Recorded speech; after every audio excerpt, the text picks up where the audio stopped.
Hello friends, good evening. This is Renu Yadav. Welcome to my channel Renu Yadav economics point. आज इस video में discuss करेंगे हम लोग मांग की लोच के बारे में। चलिए स्टार्ट करते हैं। जय माता दी। तो हम लोगों ने पिछली वीडियो में बहुत सारी चीज़ों के बारे में जाना मांग से संबंधित। तो आज हम लोग आगे मांग से संबंधित कुछ न्यू पॉइंट्स को पढ़ेंगे। जैसा कि हम लोग जानते हैं कि मांग का नियम ये बताता है कि वस्तु के मूल्य में परिवर्तन होगा, तो मतलब परिवर्तन होने से किस मांग में प्रवृत्ति किस दिशा में होगी। लेकिन मांग का नियम यह नहीं बताता है कि वस्तु के मूल्य में अल्प परिवर्तन होने से उसकी मांग में कितना अधिक परिवर्तन होगा, क्यों होगा, जबकि अन्य वस्तु के मूल्य में उतने ही परिवर्तन का उसकी मांग पर कुछ प्रभाव नहीं होता है। तो मांग यह नहीं बता पाता है कि अल्प परिवर्तन मतलब मूल्य में अगर अल्प परिवर्तन हो रहा है तो उसकी मांग में अधिक परिवर्तन क्यों होता है। तो इस आर्थिक घटना की व्याख्या करने हेतु मार्शल ने अर्थशास्त्र में के क्षेत्र में एक नया विचार जोड़ा, जिसका नाम दिया मांग की लोच। तो मांग की लोच क्या, पहले लोच को समझ लेते हैं। लोच से अर्थ है किसी वस्तु में घटने बढ़ने की शक्ति का होना। मतलब कोई वस्तु है उसमें घटने बढ़ने की जो शक्ति होती है, जो गुण होता है, उसको हम लोग लोच कहते हैं। जैसे रबड़ है तो रबड़ क्या होती है, लोचदार होती है। जैसे कि अगर हम रबड़ को बहुत ज़्यादा टाने तो वो बढ़ जाती है, और उसका अगर हम लोग टानना उसको यानी कि दबाव उस पर कम कर दे तो वो सिकुड़ जाती है। तो लोच भी दो बातों पर निर्भर करती है। पहला वस्तु के स्वभाव पर कि वस्तु का स्वभाव कैसा है, और दूसरा उस पर पड़ने वाले दबाव पे कि दबाव जो पड़ रहा है वो किस मात्रा में पड़ रहा है। यदि किसी वस्तु का स्वभाव लचीला नहीं है तो बहुत दबाव पड़ने पर भी कम बढ़ेगा। कोई वस्तु अगर बहुत ज़्यादा हार्ड है, आप उस पर दबाव डाल रहे हो तो उसकी जो लोचशीलता है वो बहुत कम होगी। यही बात वस्तुओं की मांग के संबंध में भी है। कुछ वस्तुएं ऐसी होती हैं कि मूल्य परिवर्तनों का उनकी मांग पर बहुत अधिक प्रभाव पड़ता है, जबकि कुछ वस्तुओं की मांग पर कम प्रभाव पड़ता है।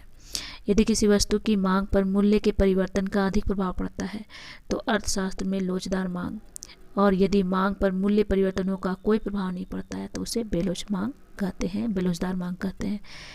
तो अर्थशास्त्र में लोचदार बेलोचदार जो वर्ड है बहुत ही ज़्यादा प्रचलित है, मांग से संबंधित है। इसी के बारे में हम लोगों को पढ़ना है। तो आगे पॉइंट देखते हैं। यहाँ पे है प्रोफेसर बोल्डिंग के अनुसार किसी वस्तु के मूल्य में 1% परिवर्तन के कारण उसकी मांग में की मात्रा में जो प्रतिशत परिवर्तन होता है उसे मांग की लोच कहते हैं। तो प्रोफेसर बोल्डिंग का कहना था कि अगर कोई वस्तु के मूल्य में 1% परिवर्तन हो रहा है तो उसके कारण उस वस्तु की मांग में भी जो प्रतिशत परिवर्तन आता है उसे हम लोग मांग की लोच कहते हैं। तो बैनहम अर्थशास्त्री हैं, उनके शब्दों में भी मांग की लोच के विचार का संबंध मूल्य में अल्प परिवर्तन का मांग की मात्रा पर पड़ने वाले प्रभाव से संबंधित है। मतलब मांग की लोच क्या बताता है कि अगर कोई वस्तु के मूल्य में थोड़ा सा भी परिवर्तन हो रहा है तो उसके मांग में तुरंत परिवर्तन हो जाता है। तो इसके संबंध को बताने वाले स्थितियों को मांग की लोच कहते हैं, ऐसा बैनहम का कहना था। तो मांग की लोच के प्रकार को भी देख लेते हैं। मांग की लोच को मुख्य रूप से निम्नलिखित भागों में बांटा गया है। तो पहला मांग की कीमत लोच से संबंधित हम लोग पढ़ेंगे। तो हम लोग मांग की कीमत लोच को मांग की लोच कहते हैं। किसी वस्तु की कीमत में परिवर्तन के कारण उसकी मांग में जो परिवर्तन हो जाए, मतलब कोई वस्तु है उसकी कीमत में अगर परिवर्तन हुआ तो उसकी मांग में भी परिवर्तन होगा। अगर कीमत बढ़ेगी तो मांग घटेगी, कीमत घटेगी तो मांग बढ़ेगी। तो उससे मांग की कीमत लोच कहते हैं, उसे मांग की कीमत लोच कहते हैं। इसे ज्ञात करने के लिए एक सूत्र है। मांग की लोच बराबर क्या होती है, मांग की मात्रा में प्रतिशत परिवर्तन बटे कीमत में प्रतिशत परिवर्तन। ये मांग की कीमत लोच निकालने का सूत्र है। तो इसके द्वारा हम लोग मांग की कीमत लोच निकाल सकते हैं। कीमत लोच के प्रकार, अब हम लोग कीमत लोच के प्रकार के बारे में जान लेते हैं। वस्तु की मांग में परिवर्तन की गति इसकी कीमत में परिवर्तन की गति की अपेक्षा तेज या धीमी हो सकती है। जैसा कि हम लोग जानते हैं कोई भी वस्तु की जब मांग में परिवर्तन की जो गति होती है, स्पीड होती है, इसकी कीमत में परिवर्तन की गति, मांग में परिवर्तन की गति और कीमत में परिवर्तन की गति क्या हो सकती है, तेज हो सकती है, कम हो सकती या धीमी हो सकती है। इस तरह विभिन्न वस्तुओं की लोच विभिन्न प्रकार की हो सकती है। तो वस्तुओं की कीमत और मांग में विपरीत संबंध होता है, तो जिसके कारण से लोच भी अलग अलग प्रकार की होगी। तो यहाँ कीमत लोच, मांग की कीमत लोच या मांग की लोच 5 प्रकार की है।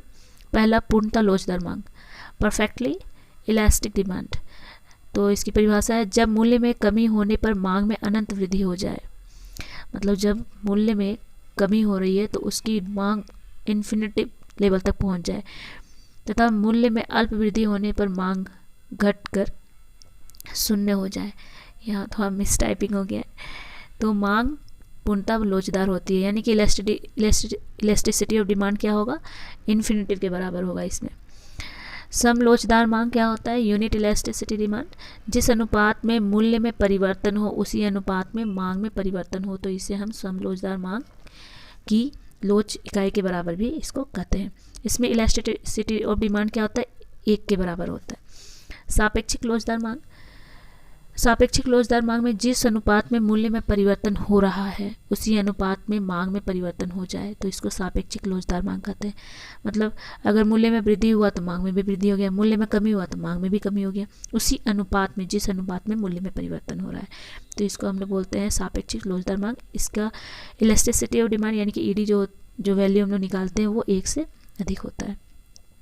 सापेक्षिक बेलोचदार मांग, जिस अनुपात में मूल्य में परिवर्तन हो रहा है उससे कम अनुपात में मांग में परिवर्तन हो तो उसे सापेक्षिक बेलोचदार मांग कहते हैं। तो इस यानी कि इलास्टिसिटी ऑफ डिमांड का जो वैल्यू होता है वो 1 से कम होता है। अब पूर्णतः बेलोचदार मांग क्या है, तो पूर्णतः बेलोचदार मांग है जब मूल्य में कमी या वृद्धि का मांग पर कुछ भी प्रभाव नहीं पड़ता है, तो इसे पूर्णतः बेलोचदार मांग कहते हैं। यानी कि एडी इक्वल टू 0 होता है इसमें, यानी कि मूल्य बढ़े या घटे उससे डिमांड पे कोई भी असर नहीं पड़ता है। इस तरह कीमत लोचदार हम लोगों ने 5 प्रकार देखा। अब पर किसी भी वस्तु की मांग ना तो पूर्णतः लोचदार होती है और ना ही पूर्णतः बेलोचदार होती है। तो ये 2 स्थितियां हैं जो वास्तविकता से संबंध नहीं रखती हैं। ये इन रियलिटी ये हमारा वास्तविक जीवन से संबंधित नहीं है। सामान्य तौर पर वस्तुओं की मांग की लोच केवल 3 प्रकार की मानी जाती है। मतलब ऐसा माना जाता है कि मनुष्य के जीवन से संबंधित 3 प्रकार के मांग की लोच हम लोग देख सकते हैं, लोचदार मांग, अधिक लोचदार मांग और बेलोचदार मांग। तो हम लोगों ने आज मांग की लोच से संबंधित और उसके प्रकार को देखा। अगली वीडियो में हम लोग न्यू टॉपिक को लेकर आएंगे मांग से संबंधित। अभी मांग चैप्टर बहुत ही बड़ा है तो थोड़ा छोटे छोटे पॉइंट्स को ही हम लोग डील करेंगे। अगर आपको यह वीडियो पसंद आता है तो मेरे वीडियो को लाइक करें और मेरे चैनल को सब्सक्राइब करें।